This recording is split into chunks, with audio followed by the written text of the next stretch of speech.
Bulan Ramadan selalu dikaitkan dengan peristiwa nuzul Quran. Peristiwa di mana Al-Quran diturunkan dari langit ke dunia. Biasanya kita dengar peristiwa kronologi bagaimana Al-Quran diturunkan.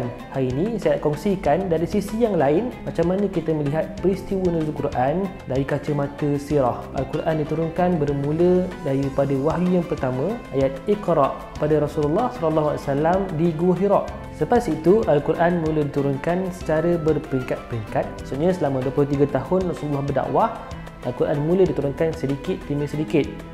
Bila ada isu, contohnya ada masalah, orang mengadu kepada Rasulullah, maka turunlah Al-Quran untuk menyelesaikan masalah. Ataupun sekali-kali akan turunnya Al-Quran menceritakan tentang peristiwa-peristiwa, kisah-kisah orang-orang terdahulu. Tak ada apa-apa peristiwa pun, tetap Al-Quran turunkan sebagai panduan kepada kita semua lah. Selesai 23 tahun bermakna telah selesailah utusan yang dibawa oleh Jibril AS kepada Rasulullah SAW. Peringkat yang seterusnya, Al-Quran itu yang sebelum ini diturunkan secara lisan, disampaikan secara lisan, kemudian dituliskan semula sebagai satu manuskrip lengkap, sebagai satu mushaf yang kita panggil sebagai mushaf Utsmani. Yang ini diuruskan dan dijalankan oleh pada Khulafa' Ar-Rasyidin. Saya nak bawa kepada satu persoalan penting. Apa jadi agak-agak kalau Al-Quran tak diturunkan?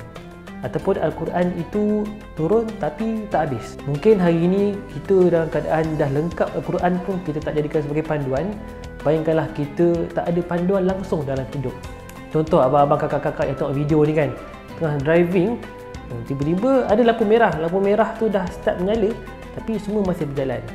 Kan bertembung semua kereta kan. Sebab apa? Sebab tak ada peraturan. Ataupun pergi pasar raya, atau puan-puan pergi pasar raya nak beli makanan, nak beli apa semua, tapi barang-barang semua boleh diambil tanpa perlu bayar, tanpa perlu ada sekatan.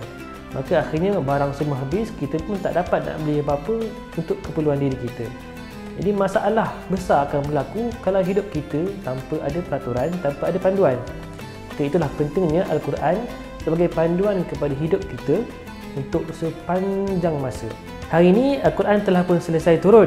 Jadi bagaimana kita yang nak gunakan panduan lengkap 114 surah tu, kita nak jadikan panduan dalam hidup kita. Maka bulan Ramadan inilah kita cuba cari masa untuk muhasabah diri. Kita tengok balik macam mana interaksi diri kita dengan Al-Quran. Macam mana kita, hubungan kita dengan Al-Quran, kita ni dah cukup banyak baca ke belum? Kita ni faham Al-Quran ke tidak? Kalau tak cukup faham, maka pergilah belajar, pergilah menuntut ilmu. Kalau kurang baca Quran hari ini, janganlah lengahkan masa lagi.